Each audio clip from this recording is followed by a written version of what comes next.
प्यारे विद्यार्थियों, कमर सीधी करके बैठे हैं, दोनों हाथ गोद में लें। ये एक प्रक्रिया होती है, क्लास से पहले स्कूल में प्रार्थना होती है, तो उसी के अनुरूप हमारा और अपना विद्या का रिश्ता बना रहे हैं। सविता या सूर्य देवता का ध्यान करें, गायत्री मंत्र साथ में उच्चारित करें। गायत्री मंत्र कोई जाति धर्म संप्रदाय से नहीं है, सूर्य मंत्र है, विद्या मंत्र का मंत्र है, साथ उच्चारित करें। हाँ, गायत्री मंत्र। ॐ भूर्भुवः स्वः तत्सवितुर्वरेण्यं भर्गो देवस्य धीमहि धियो यो नः प्रचोदयात्। मित्रों नमस्कार, मैं BL गौड़ मेरे YouTube चैनल पर आपका हार्दिक स्वागत और अभिनंदन करता हूं। आशा करता हूं आप और आपका परिवार स्वस्थ और प्रसन्न है। आज की कक्षा में अपन चर्चा करेंगे 2012 का, उस समय RTET हुआ करती थी, उसका एक पेपर है हिंदी विषय का। उस पेपर के अंदर जो प्रश्न आए हैं वो प्रश्न तो 5 थे, लेकिन मैं आपको पूरे गद्यांश का एनालिसिस करके आपको व्याकरण के संबंधित सारी जानकारी आपको बताऊं, यानी आपको 5 अंक तभी प्राप्त होंगे जब आप इस गद्यांश की हर शब्द की व्याकरण आप कर पाओगे। तो चलते हैं, आपके सामने गद्यांश प्रस्तुत है। उस गद्यांश की एक एक शब्द की व्याकरण में आपके सामने उल्लेख करूंगा और आप समझोगे और अनुमान लगाओगे, खुद मूल्यांकन करोगे कि हमारी हिंदी की व्याकरण कहाँ तक अभी तक कवर है या नहीं है। अधिकतर विद्यार्थी हिंदी विषय को सरल मानते हैं और संस्कृत को कठिन मानते हैं, लेकिन मैं आपको तसल्ली से कहता हूं कि संस्कृत जैसा कोई सरल विषय नहीं है और हिंदी जैसा कोई कठिन विषय नहीं है। अभी आपको मालूम हो जाएगा। इस गद्यांश को अपन पूरा समझने के बाद पता लग जाएगा कि हिंदी में आप कहाँ कहाँ गलतियां करते हैं। क्योंकि हिंदी में हर शब्द की व्याकरण आपको आनी जरूरी है, तभी जाके आपके 5 अंक पक्के होंगे। इसलिए अब आपको मैं इस गद्यांश के माध्यम से हिंदी की जानकारी आपके सामने रख रहा हूं। आप खुद का मूल्यांकन करें। चलते हैं अपन गद्यांश की ओर।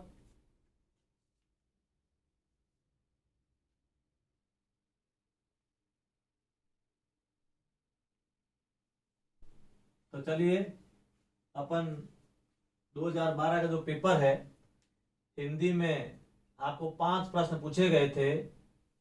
मैं सारी व्याकरण इस गद्यांश के माध्यम से आपके सामने शेयर कर रहा हूं और उसके बाद प्रश्नों पे आएंगे।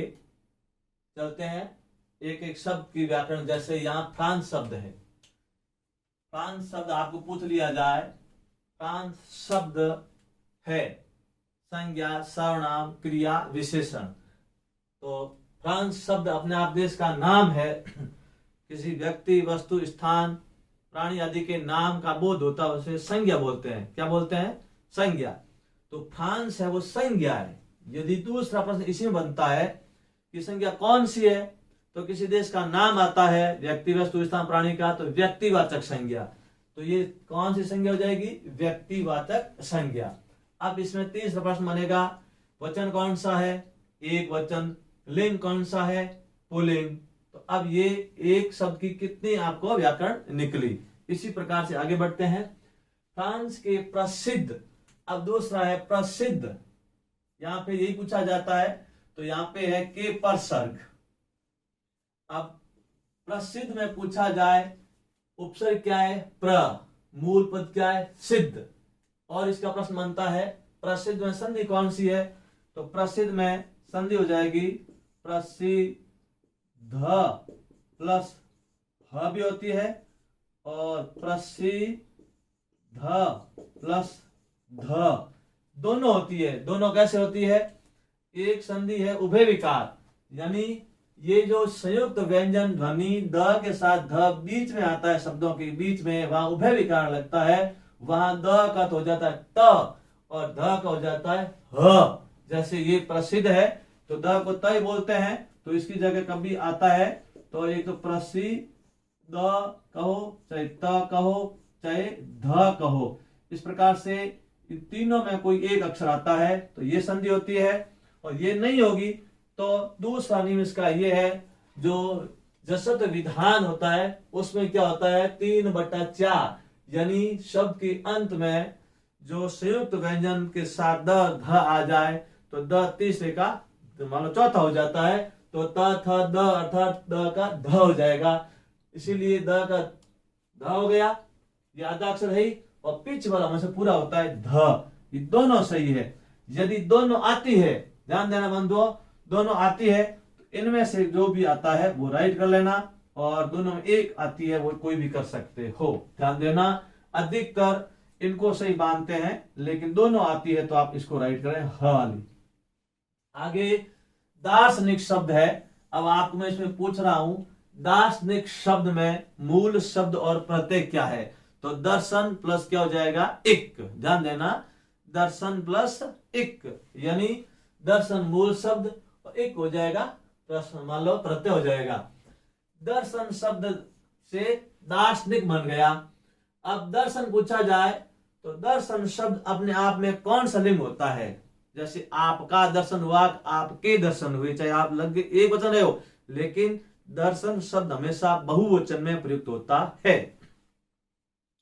रोमा रोला ने, ये फ्रांस के एक पाश्चात्य विद्वान थे। रोमा रोला, तो ये व्यक्तिवाचक संज्ञा है, नाम के ऊपर दे रखा है, नाम ही है। कहा था, यहां मैं आपको एक वापस काल पूछ रहा हूं, यदि यहां पूछा जाए फ्रांस के प्रसिद्ध दार्शनिक रोमा रोला ने कहा था, या आपको यह वाक्य उठा के पूछ ले, उक्त वाक्य में काल प्रयुक्त है। तो मान लो वर्तमान, भूत, भविष्य, तो पहले तो आएगा भूत, क्योंकि था थे थी आ गया। अब भूतकाल का कौन सा होगा वो देखना। भूतकाल के भी आपके ध्यान देना 6 भेद है, और वर्तमान के 5 है, और भविष्य काल के 4 भेद है। ये सारे पढ़ने पड़ेंगे। तो अब था थे थी अर्थात आ ई ए के बाद में था थी थे आता है तो पूर्ण भूत माना जाता है। यहां तक माना जाए तो ये पूर्ण भूतकाल का वाक्य हुआ, अर्थात ये पूरा वाक्य कौन से काल का हुआ? भूतकाल। भूतकाल का उपभाग कौन सा हुआ? पूर्ण भूत। अब यहाँ ये ना पूछ के आपको ये यहाँ पूछे, आपके वाक्य विचार होते हैं 3 अंक की इकाई पूरी है। साधारण, मिश्रित, संयुक्त वाक्य पूछा जाता है। तो यहां से पूछा, रोमा रोला ने कहा था कि पूर्व में एक भयंकर आग लगी है। उक्त वाक्य में रचना के आधार पर कौन सा वाक्य प्रयुक्त हुआ है? साधारण, मिश्रित, संयुक्त। तो अब मैं आपको ये सारी तो आपको डिटेल हिंदी पढ़ाऊंगा तो बताऊंगा, लेकिन साथ में आते हैं एक एक व्याख्या भी करता रहता हूं, इसलिए ध्यान भी देते रहे। यानी 2 वाक्य हो गया, एक वाक्य पहला प्रधान उपवाक्य, दूसरा आश्रित उपवाक्य। तो यहाँ पे मिश्र वाक्य होता है। कौन सा वाक्य होता है? मिश्र वाक्य। तो यहाँ पे मिश्र वाक्य हुआ। कैसे पहचान करोगे? आपको कुछ भी नहीं आता है परिभाषा में, तो मैं आपको एक जानकारी बता रहा हूं। पहचान, मिश्र वाक्य के भी 3 भाग होते हैं, संज्ञा का उपवाक्य, विशेषण का उपवाक्य और क्रिया विशेषण का उपवाक्य। उपवाक्य के भी 3 उपनाम है और मिश्रित के भी 3 उपभेद है। तो 2 वाक्यों के बीच में यदि की आ जाए, यानी छोटी वाली की, या फिर आपके आ जाए निर्देशक विराम चिन्ह, यानी हाइफन से लंबा निर्देश दिया, तो हमेशा ध्यान रखना मिश्र वाक्य ही होता है। वाक्य पूछा जाए तो मिश्र, वाक्य नहीं पूछा जाए उपवाक्य कौन सा है? संज्ञा का उपवाक्य। कैसे पहचान करोगे? ये आपके 2 वाक्यों को जोड़ने के लिए की आया। यहाँ पे ये आएगा, जैसे आ गया गांधी जी ने कहा, और ये निर्देशक विराम चिन्ह आ गया, तो गांधी ने कहा, ये निर्देश दिया है, तो की जगह ये आएगा, तो भी आपका उपवाक्य संज्ञा का वाक्य हो जाएगा मिश्रित। ध्यान देना, ये आपकी कक्षाओं में चर्चा करेंगे, लेकिन प्रश्न आपके गद्यांश से पूरा समझा रहा हूं। पूर्व में, अब यहाँ पूर्व शब्द आया, तो पूर्व शब्द क्या है?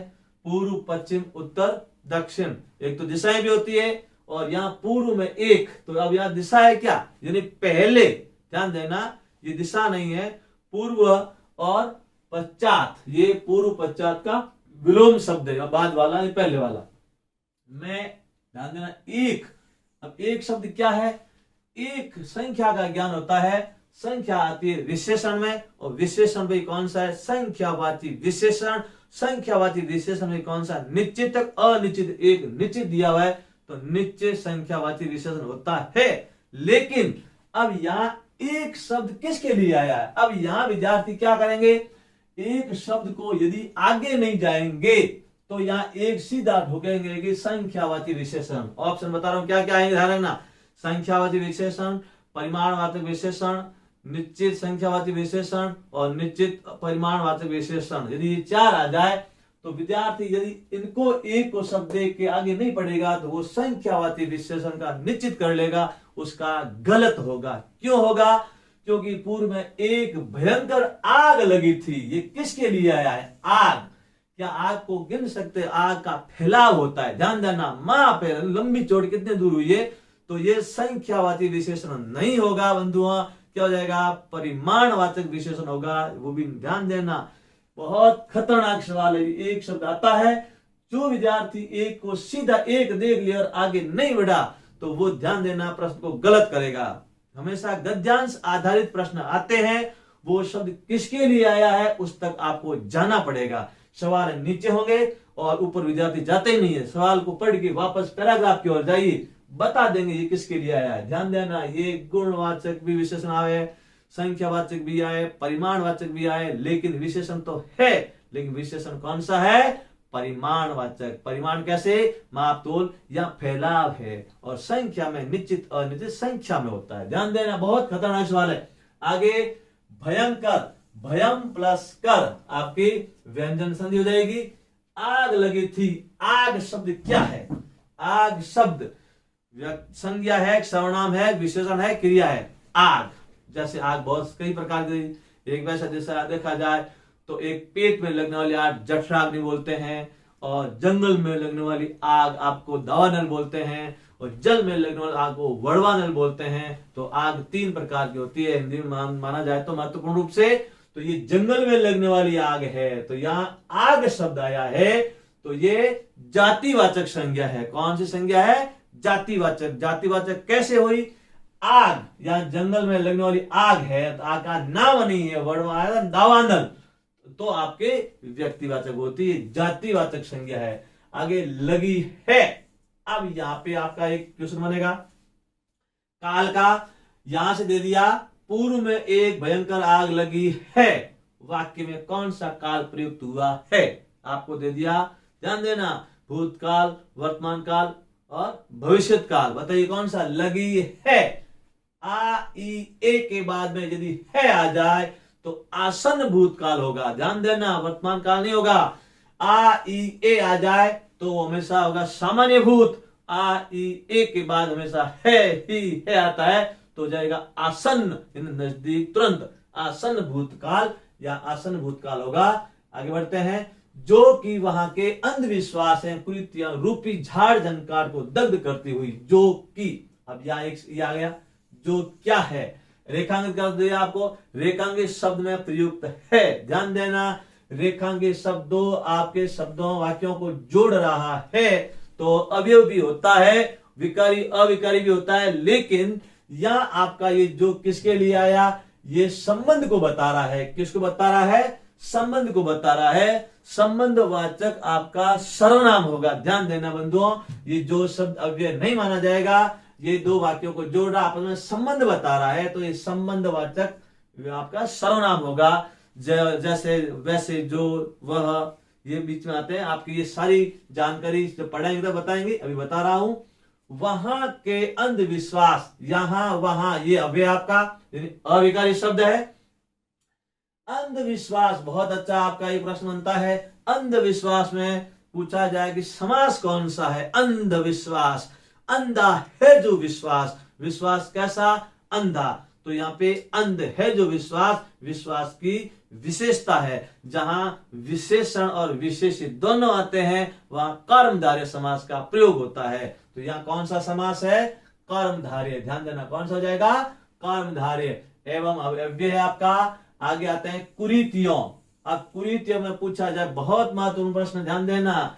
यहाँ पे उपसर्ग भी है और मूल पद भी है और प्रत्यय भी है। कु, तो यहाँ पे कु तो हो जाएगा उपसर्ग और मूल पद हो जाएगा रीति। ध्यान देना, और रीतियों, तो यहाँ पे आपका प्रत्यय हो जाएगा ओ। ओ नहीं है, यो लेकिन ध्यान देना यहाँ पे को उपसर्ग, रीति मूल पद और ओ प्रत्यय। ध्यान देना, बहुत महत्वपूर्ण प्रश्न है, कई बार ऐसे पूछे जाते हैं। आज सीधा सवाल नहीं पूछते हैं ऐसा शब्द कौन सा उसमें उपसर्ग प्रत्यय दोनों है, संधि समास दोनों है, ये प्रश्न नीचे आया हुआ है। और बताऊं उस समय आगे कृत्यों रूपी झाड़ झंकार, यहाँ दोनों की तुलना की जा रही है झाड़ झंकार से। अब पूछा जाए झाड़ झंकार में कौन सा समास है। झाड़ झंकार में अधिकतर विद्यार्थी गलती कर देते हैं इस हाइफन को देख करके। ध्यान देना, झाड़ झंकार, झाड़ और झंकार, लेकिन वो आपको झटके से पीछे फेंक देगा। ध्यान देना, और नहीं होता है, इसका बहुत अर्थ निकलते हैं। तो इसमें क्या हो जाएगा, झाड़ और झंकार, झाड़ या झंकार, झाड़ झंकार इत्यादि। अब यहाँ पे समास तो आपका है ही, ध्यान देना, बहु द्वंद्व समास है, लेकिन विग्रह अलग होगा, झाड़ झंकार इत्यादि। ध्यान देना, झाड़ या झंकार नहीं होगा, झाड़ और झंकार नहीं होगा, झाड़ झंकार इत्यादि। द्वंद्व समास के 3 है, समाहार, इतरेतर होता है। ध्यान देना, बहुत सारे है। और वैकल्पिक क्यों, क्योंकि यहाँ पे झाड़ झंकार के समानार्थी झाड़ झंकार इत्यादि। ध्यान देना, ये आपको करवाएं तो आगे बढ़ेंगे। दग्ध, दग्ध है जो हमेशा तत्सम शब्द है, जला हुआ। करती हुई, हुआ, हुई, हुए, हुआ, हुई, हुए। अब यहाँ पे पूछा जाए करती हुई, आगे वाक्य आ गया इसलिए काल यानी पूछा जाएगा शीघ्र ही। यहां प्रश्न बनेगा ही क्या है, ये निपात है। कभी पूछा ही है, अव्यय है, क्या है।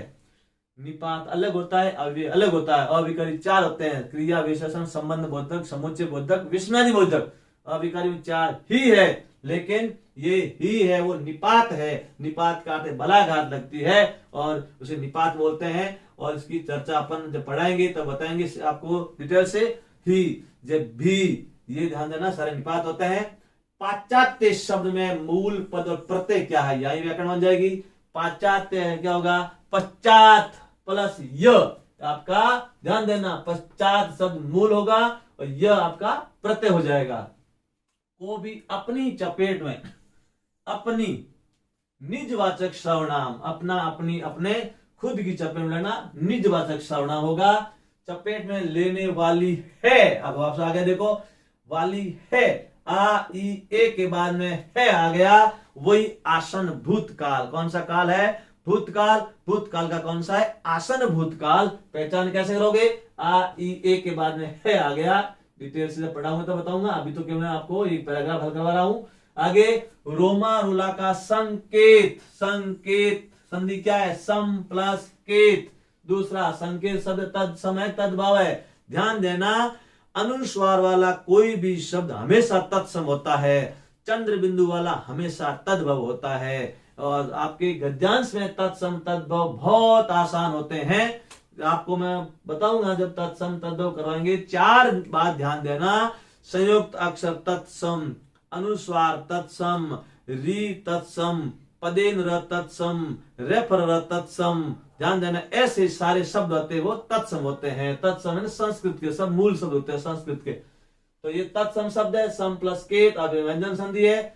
आगे स्पष्ट, तो स्पष्ट का त हो जाता है, स्तुत संधि विधान होता है, त वर्ग का त पूछी जाती है तो संधि कैसी शब्द बन जाती है, स्पष्ट प्लस त, ट का ट हो जाएगा, त का त हो जाएगा। रूप से दयानंद, अब यहाँ पे आपकी संधि बन जाएगी दयानंद, दया प्लस आनंद, कौन संधि हो गई, दीर्घ, दया प्लस आनंद। और दयानंद में समास क्या होगा, दया के आनंद संबंध तत्पुरुष। यहाँ दयानंद तो आया है अपने सरस्वती, दयानंद जी सरस्वती एक बहुत जाने माने आर्य समाज के संस्थापक थे। बहुत उन्होंने आर्य समाज में जैसे सत्यार्थ प्रकाश पढ़ी होगी, उनके लेखक थे। लेकिन यहाँ दयानंद पूछा है तो दया प्लस आनंद। लेकिन अब आपको समास पूछा जाए, दयानंद में समास कौन सा, पूरा पूछ लिया यहाँ पे। तो अब आपको ये सरस्वती देख के आपको यहाँ पे दया के आनंद को नहीं मानना है। यहाँ दयानंद शब्द किसके लिए आया है, दयानंद जी के लिए आया है, बहुव्रीहि समास। यदि आपका ये शब्द नहीं आता है और कहें दयानंद अकेला शब्द आ जाए, सीधी भक्ति में आता है, जैसे पैराग्राफ नहीं आता है, वहां आप कर सकते हैं। लेकिन यहाँ बहुव्रीहि समास होगा। ध्यान देना कि और था, था, थी, थे, बात पूरी हुई, अर्थात पूर्ण भूतकाल। कौन सा होगा? पूर्ण भूतकाल। आगे है जो, जानना वापस वही, जो शब्द दो वाक्यों को जोड़ रहा है, संबंध बोधक अव्यय नहीं है। ध्यान देना, विशेष ध्यान देना, सर्वनाम कितने 6 होते हैं। संबंध वाचक सर्वनाम होगा, न कि संबंध बोधक अव्यय होगा। विशेष ध्यान देना। और उसके बाद बहुत महत्वपूर्ण एक जानकारी है, भारतीय। यहां विद्यार्थी कई बार गलतियां करते हैं और आप लोग गलती मत करना। बताऊं कैसे? भारतीय शब्द में मूल शब्द और प्रत्यय क्या है? नंबर 1। भारतीय शब्द कौन सी संज्ञा है? नंबर 2। अब आपको दे दी, या भारतीय शब्द में है नंबर 3। 3 प्रश्न बनेंगे। तो सबसे पहले अलग करते हैं, भारत प्लस क्या हो जाएगा? ई। अब यहाँ पे ई बड़ी है तो बड़ी आएगी। पहले प्रश्न का उत्तर ये होगा, भारत मूल शब्द, ई हो जाएगा प्रत्यय आपका। ये हर एक विद्यार्थी कर लेगा। लेकिन अब पूछ लिया जाए, भारतीय शब्द संज्ञा है, आपको संज्ञा पूछा है, तो क्या करोगे? व्यक्तिवाचक, भाववाचक, जातिवाचक, द्रव्यवाचक। तो अब अधिकतर विद्यार्थी क्या करते हैं कि जहां प्रत्यय आता है उस प्रत्यय वाली संज्ञा को भाववाचक संज्ञा बना देते हैं, जो गलत है। हर जगह प्रत्यय वाली संज्ञा भाववाचक नहीं बनती, यहां बनती है, लेकिन बंधुओं ध्यान देना, भाववाचक संज्ञा 5 से बनती है, जातिवाचक संज्ञा से बनती है, ध्यान देना, विशेषण से बनती है, सर्वनाम से बनती है, क्रिया से बनती है, अव्यय से बनती है। अब आपको देखना है कि भाववाचक क्यों नहीं है, क्योंकि बने किसी भारतीय शब्द किससे बना है? भारत से। और भारत शब्द क्या है? व्यक्तिवाचक संज्ञा है। जब कभी भी ध्यान देना, व्यक्तिवाचक के पीछे प्रत्यय से जो शब्द बनता है वो कभी भी भाववाचक नहीं बनता है, या तो व्यक्तिवाचक संज्ञा ही रहता है।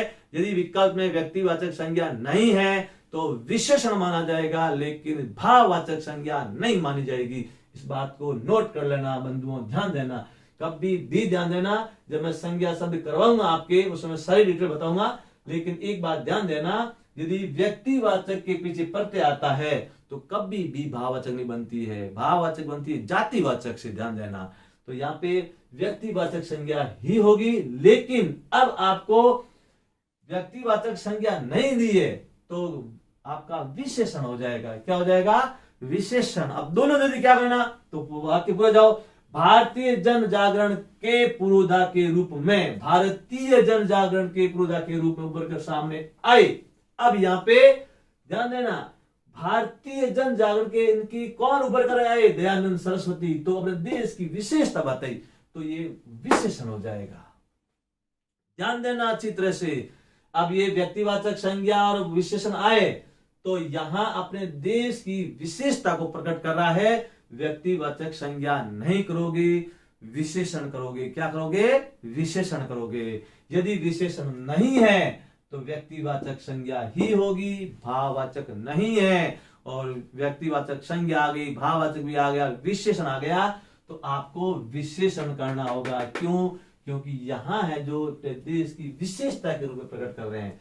जन जागरण, जन के जागरण, जन है जो जागरण, जनता का जागरण, जन लोगों को जगाना, संबंध तत्पुरुष का के भी आता है। जनता का जागरण, जनता को जागरण, जन के जागरण, तो जनता को जगाना, कर्म तत्पुरुष, द्वितीय विभक्ति बोलते हैं संस्कृत में, हिंदी बोलेगा कर्म तत्पुरुष समास हो जाएगा। आगे पुरोधा, नीचे प्रश्न पूछा हुआ है लेकिन बहुत अच्छा ये प्रश्न है। पुरोधा शब्द आता है तो इसकी बता देता हूं संधि कौन सी बनेगी। तो इसका एक ही नियम है, नियम संधि के बच्चे रटते हैं लेकिन मैं नियम बिल्कुल एक भी नहीं लिख पाता हूं, केवल अपने सरल सटीक तरीके से बताऊंगा आपको कैसे।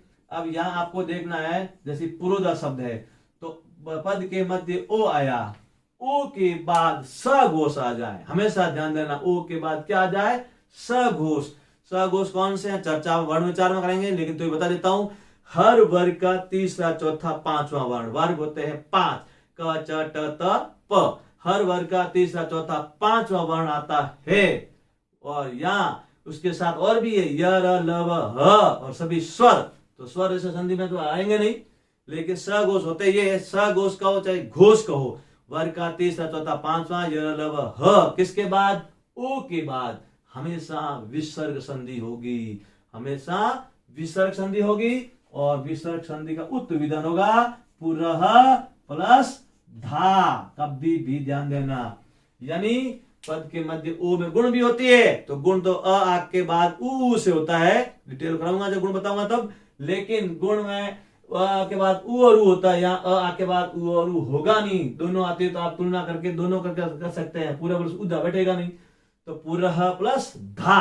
दूसरी बात इसमें और बनती है, यदि पद के मध्य ओ और ओ के बाद अघोष आता है तो वो शब्द हमेशा के लिए गलत होता है। जैसे आपको मनोकामना दिया, ध्यान देना बंधु, मनोकामना शब्द गलत है। अब यहाँ मनोकामना ओ ये है, ओ के बाद में ये अघोष आ गया, वर्ग का पहला दूसरा अक्षर, और तीनों श स। तो ये हमेशा गलत है, कभी भी ध्यान देना। ओ के बाद स घोष आता है तो विसर्ग संधि, ओ के बाद अ घोष आता है तो वो शब्द अपने आप में गलत होता है। मनः कामना होता है, न कि मनोकामना होता है। अपन मनोकामना बोलते हैं, ये गलत है, मनः कामना होता है। क्यों? क्योंकि हिंदी का ये नियम फिक्स है कि ओ के बाद कभी भी अ घोष नहीं आता है, कभी भी ध्यान देना। आगे ओ के बाद अ घोष आएगा तो ध्यान देना वो शब्द गलत माना जाएगा। तो पुरोधा आ गया। आगे के रूप में उभर कर, ध्यान देना, कर या करके आपको उभर कर के रूप में उभर कर सामने आए थे, यहाँ क्रिया आ गई। कौन सी क्रिया आई? क्रिया आपके अकर्मक सकर्मक याद करने से काम नहीं चलेगा। आपके सारी क्रियाएं, तीनों मूल तीनों क्रिया है, तीनों के अलग अलग भाग है। तो कर या करके शब्द आया है, अर्थात एक क्रिया समाप्त होकर दूसरी उभर कर आती है तो पूर्वकालिक क्रिया होती है। कौन सी क्रिया हो जाएगी? पूर्वकालिक। सामने आए थे, आ ई ए के बाद था थी थे, ध्यान देना, आए थे पूर्ण भूत हो जाएगा, या फिर भूतकाल हो गया। अब आगे देखिए, मैंने आपके इस गद्यांश में बहुत सारी व्याकरण एक एक शब्द की बताई। आपको परीक्षा में यहाँ 5 प्रश्न पूछेंगे, लेकिन सज्जनों 5 प्रश्न तभी अपने सही होंगे जब आपको इनकी सारी ग्रामर आएगी तब। और अब आप 5 प्रश्न उत्तर देखिए, पहले कैसे करते हो। अंधविश्वास में समास है। आप देखो, पहला प्रश्न है तत्पुरुष कर्मधारय द्वंद्व अविभाव। तो मैं आप बता चुका, अंधा है जो विश्वास, आपके विकल्प नंबर 2 कर्मधारय समास सही होगा। उपसर्ग तत्सम शब्द हिंदी के प्रत्यय से निर्मित शब्द है। बहुत महत्वपूर्ण प्रश्न, मैंने पहले बताया था, एक शब्द के साथ 2-2, 3-3 प्रश्न साथ पूछे जाते हैं। क्या पूछा है? उपसर्ग 1, तत्सम 2 और हिंदी का प्रत्यय 3 पूछा है। अब देखो, तीनों तोड़ करोगे तब जाके आपका ये विकल्प सही ढूंढना है। जैसे कैसे करना आपको? तो सबसे पहले अलग करो, दार्शनिक, दर्शन प्लस क्या हो गया? इक। तो अब इसमें उपसर्ग है क्या? नहीं है। क्यों? तो तीनों पूछे, उपसर्ग तत्सम, तत्सम रेफर है, बिल्कुल है, तत्सम है, प्रत्यय है, लेकिन उपसर्ग नहीं है, ये विकल्प गलत हुआ। आगे झाड़ झंकार, झाड़ झंकार में आपके ना तो उपसर्ग है ना कोई तत्सम शब्द है, ये देसी भाषा का शब्द है, इसलिए ये भी गलत हुआ। आगे कुरीतियों, अब देखो, कु उपसर्ग हुआ, रीति मूल पद हुआ और ओ प्रत्यय हुआ। अब देखो, उपसर्ग हुआ और यहाँ पे रीति मूल पद हो गया। हिंदी का प्रत्यय पूछा है, हिंदी में पीछे ध्वनि आती है, वो प्रत्यय माना जाता है, ध्यान देना बंधुओं। तो आगे और बढ़ना है। आगे पाश्चात्य, पश्चात प्लस क्या होगा? य। तो पश्चात आपका बिल्कुल तत्सम शब्द भी है, प्रत्यय भी है, लेकिन उपसर्ग नहीं है, ये भी गलत। तो आपका विकल्प सही क्या होगा? 3 नंबर। ऐसे सवालों को ढूंढे और इस प्रकार से करें। ध्यान देना, 3 पूछा है, उपसर्ग तत्सम और हिंदी का प्रत्यय पूछा है, इस प्रकार से करें बंधुओं। कितना बहुत अच्छा प्रश्न है। ऐसे मान लो इस प्रकार से हर कोई 2-4 प्रश्न आ जाते हैं तो वो प्रतिभावान विद्यार्थी ही करते हैं। आपने देखा होगा कि जब मेरिट में पहली रैंक आती है उसके बाद में कितना गैप होता है, उसके बाद में पॉइंटम आ जाती है। तो ये ऐसे सवाल गलत ना करें, वही करता है जिसकी पूर्ण जानकारी होती है। ये आपको हम इस ऑनलाइन प्लेटफॉर्म पर देंगे। मैं संस्कृत के बाद तुरंत हिंदी शुरू करूंगा सप्ताह भर बाद में, और उस समय शुरू से करवाएंगे। देखते रहना, सारी व्याकरण आपकी एक एक बारीकी से होगी। आगे आते हैं प्रश्न। पुरुदास शब्द में संधि है, पहले बता चुका हूं, ये अब लिखा पड़ा है। क्यों हुआ? विसर्ग यहाँ विसर्ग संधि है, क्यों हुई? क्योंकि ओ के बाद में स घोष आ गया, इसलिए विसर्ग संधि हो जाएगी ये। तो इसका विकल्प कौन सा होगा? 4 नंबर। आगे निम्न में से तत्सम शब्द है। तत्सम शब्द आपके गद्यांश में फुगड़ के नंबर है। आप अनुस्वार वाला देख लो, यदि अनुस्वार है तो तत्सम, अनुस्वार नहीं है तो तत्सम नहीं होगा। नंबर 1 री नीचे है तो तत्सम, बिल्कुल ध्यान देना।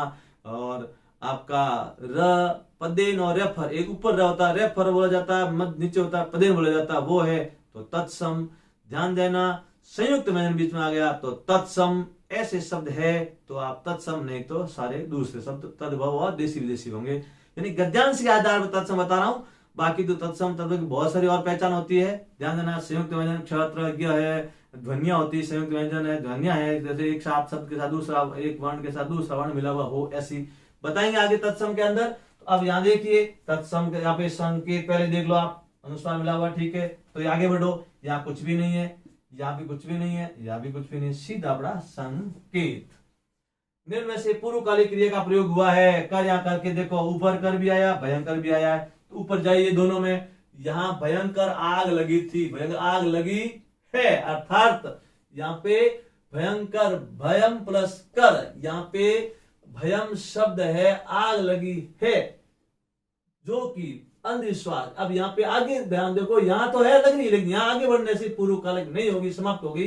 दूसकर पुरुदा के रूप में उबर कर सामने आए, उबर कर, ये बात पूरी हो गई और सामने आए वापस हुई, अर्थात एक बात पूरी हो गई, दूसरी बात शुरू हो गई। यानी यहाँ क्रिया 2 है, सामने आना 1, उबर कर।